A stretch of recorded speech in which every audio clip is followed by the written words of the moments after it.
タイの作り方。ミラーパッドってそんなことまでわかるの？ Oh, come on. Even a total boomer like me knows how to use one of these. You just have to smash it on the table until you get what you want, right?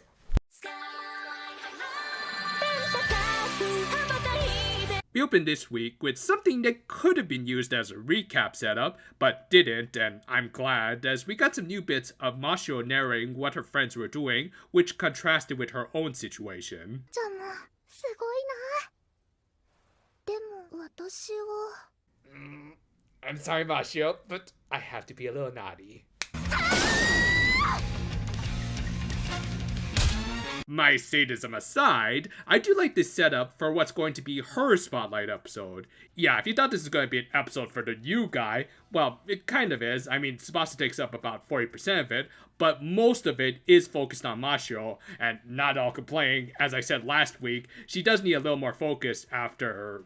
Well, okay, I won't use that clip again. And kinda surprisingly, we got a version 2 of the opening, which I would have thought for the sake of the show's budget, they'd save making any changes for when the last member joined, but no, they made some very significant changes to include Tsubasa in some sequences, and finally fixed the lighting in that one shot of Ageha's Hummer. Y'all really should invest in some of those reflector things. But yeah, major kudos to the show for not cheaping out, and actually changing the opening to reflect this growing team. Now, of course, this is certainly no Geats that changes its opening almost every other week, but still very much appreciated. Anyway, the episode proper opened with our original duo playing a welcome party for their new member, who, for whatever reason, liked being in his little birdhouse that he could barely fit in. But yeah, they decided to get right into setting things up. 早速準備に取り掛かろう。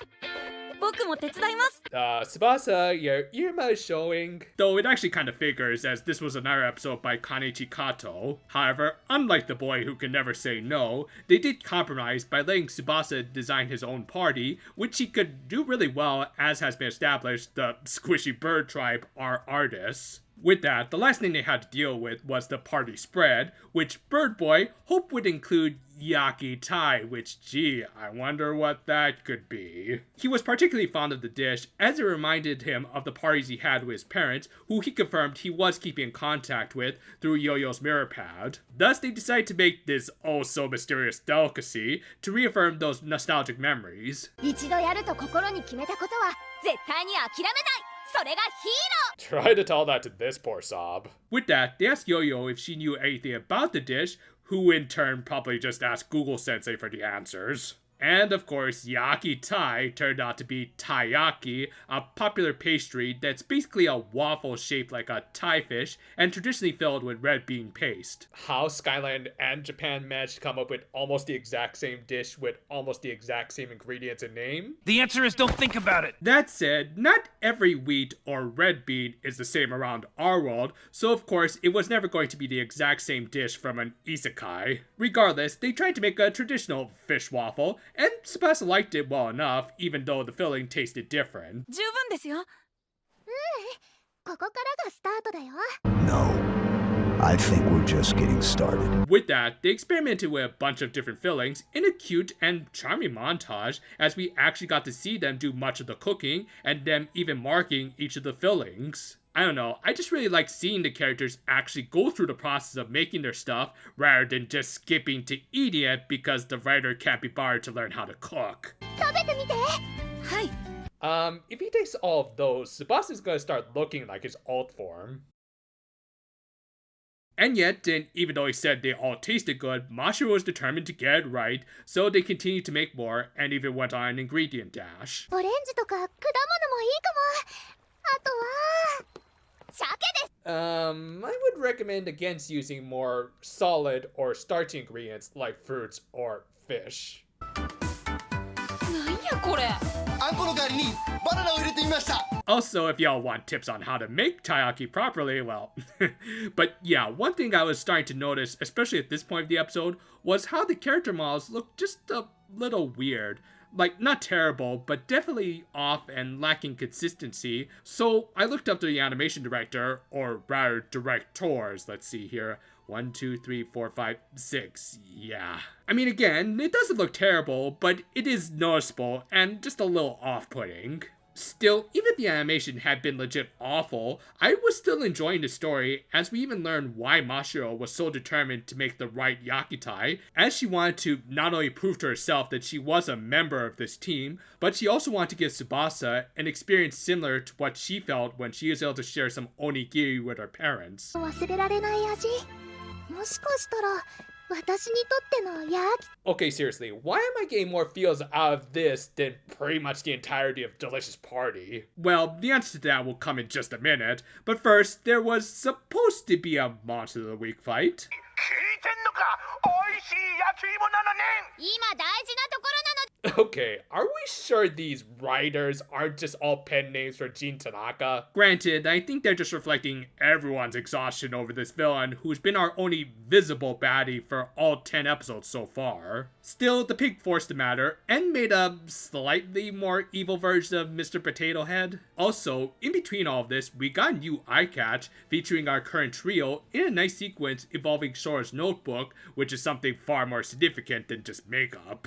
And it went well with the new trio transformation sequence that still suffered from the issue of only letting one cure talk throughout most of the sequence, but it at least balanced the distribution of clips a little better, and did confirm that the talker wouldn't just be Sora all the time, and would more likely be the spotlight cure of the episode, in this case Mashiro. Again, it would be nice if they could just have a sequence where all of them could talk, as I've even seen edited clips on YouTube of it, but again, I do at least appreciate that they're adding to these sequences. Anyway, the resulting fight had probably some of the best and worst animation of this episode. Like, all the sequences involving Sora and Tsubasa CQCing Potato Head look great. I especially love just this little bit of the former bouncing off the monster after delivering a kick, with just this little pause of her building up momentum being very nicely detailed. However, other sequences like Kabuton and, unfortunately, Mashiro were far less detailed, and the off-models were especially apparent here. Fortunately, it did start to come together during the second half of the fight,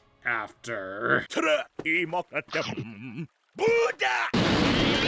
Dude, you're making it so hard to even like you as a villain at this point. This led to Mashiro being singled out, though at least this time she was beat down standing up.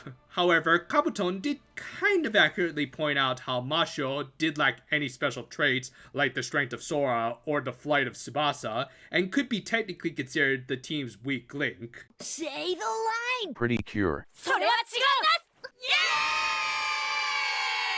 Yeah, that line will forever remain a personal pet peeve of mine, but I'll give it a pass here, as beforehand, Mashiro was very clearly working to support her team in a manner that, while not combat-oriented, still could be considered a strong and active moral support, with her going out of her way to make something for her teammates rather than just spouting some empty and often irrelevant platitudes. And from there, she did reveal her role on the team being the sniper who could neutralize projectile attacks. So yeah, so far we have a very balanced team, so maybe we don't need anyone else, but if we did, a tank would be useful. Anyway, after the fight, Tsubasa had realized, thanks to Mashiro, that more than just the subjective taste of the yakitai, the thing he treasured the most about it was being able to share it with his parents, which he more than replicated by actually making it with his new friends. With that, the episode ended with the hero girls welcoming Robin to the team, and Mashiro realizing her own value. And because the show seems to be working strictly backwards with all of these cameo cures, and this actually would have been an appropriate episode to have Yui appear in, we instead got Hikaru. Anyway, last week That said, if this episode was meant to be like a tribute to Delicious Party, I think it did a bad job at it because it completely overshadowed that show. I mean, for one thing, the process of actually cooking the main food item was not only given significant focus, but its creation actually did play into the characters' arcs rather than just being some cheap window dressing. And while the animation overall was very inconsistent to say the least, it didn't detract from an otherwise very wholesome little story. Honestly, I know I keep bashing on the previous season, but for an episode like this, comparisons do have to kind of be made, and it is apparent how this one episode managed to tackle its theme so much better just by making a few key changes. Most notably, they actually showed the journey of making the food rather than just skipping to the eating part, which, according to the head writer, was pretty much the most important thing to her, thus why the characters would often just get takeout. Meanwhile here, the process of them trying to make the perfect yakitai rightfully took up a good chunk of the episode, as thanks to it, they were able to really highlight Mashiro's dedication to make her new friend happy through some legit efforts. And on top of that, the establishment that she was trying to justify to herself that she was worthy of being on this team, and Mashiro really becomes an easy character to cheer for, and even justifying that phrase. Really, this episode was something that Mashiro's development needed, and I'm glad that they did almost immediately after I brought it up last week. And hell, even the new kid Tsubasa got some good moments, like establishing how he keeps in touch with his folks, and his appreciation for his new friends. And yeah, while this episode's 6 animation directors could never feasibly keep the characters on model, it never looked truly awful, and even had some very impressive spurts, especially during that fight. And overall, while this was more of a filler episode, it was pretty good, and even kind of necessary for Mashiro. I might still meme on her and everything because I'm a bit of a jerk, but I can also say that she is starting to cook. So yeah, it was a tad bit late, but we still technically got the second part of the Futaiwa Precure review out on Thursday. It's what happens when you try to upload in HD for an hour-long video, but I'd like to think it was worth it, especially for an overall strong stretch of episodes from the OG of this franchise. Check it out, and until next time though, for now my friends, happy Easter, and uh-oh, I think Tsubasa found the eggs. Don't worry dude, those aren't your cousins or anything.